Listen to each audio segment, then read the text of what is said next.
Rakus Audio Library presenting To Kill a Mockingbird by Harper Lee. Let me take you back in time to the 1930s in a sleepy little town called Maycomb, Alabama. Picture dusty roads, old oak trees dripping with Spanish moss, and the slow, sticky heat of the deep south. This is where our story begins, through the eyes of a bright young girl named Jean-Louise Finch, though everyone calls her Scout. Scout was only 6 years old when our tale unfolds. She lived with her older brother Jem, short for Jeremy, and their father Atticus, the most respected lawyer in Maycomb. Their mother had passed away years before, so their housekeeper Calpurnia helped raise them with a mix of tough love and warm cornbread. Now Scout and Jem had a summer friend named Dill, a small imaginative boy who came to stay next door every year.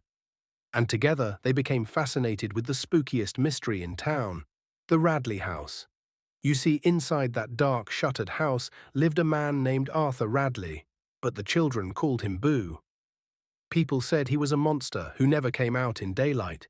Some whispered he'd done terrible things as a boy and his family had locked him away. The kids dared each other to touch the house, made up wild stories about him, until strange things started happening. First, Scout found chewing gum in the knothole of an old tree by the Radley place. Then small carved soap figures appeared, a boy and girl that looked just like Jem and Scout.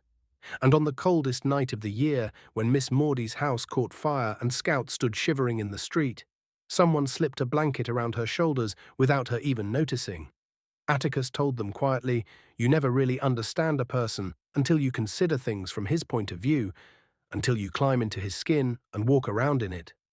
But soon the children would face much harder lessons about understanding others. Because one summer, Atticus took on a case that shook Maycomb to its core. A black man named Tom Robinson was accused of raping a white woman named Mayella Ewell. Now, even though everyone knew the Ewells were liars, even though Tom had a crippled left arm that made the crime impossible, the town's racism ran deep as the Alabama rivers. In that sweltering courtroom, Atticus stood like a lone oak tree in a storm. "This case is as simple as black and white," he told the jury. He proved Mayella had likely been beaten by her own father, Bob Ewell, a drunk who'd rather see an innocent man hang than admit his daughter had tried to kiss Tom.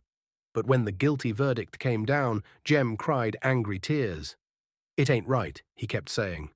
And Atticus, weary but firm, replied, "The one place where a man ought to get a square deal is in a courtroom.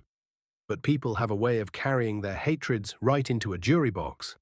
Not long after, Tom was shot dead trying to escape prison, and Bob Ewell, instead of being grateful Atticus had spared his daughter further shame, spat in Atticus's face and swore revenge.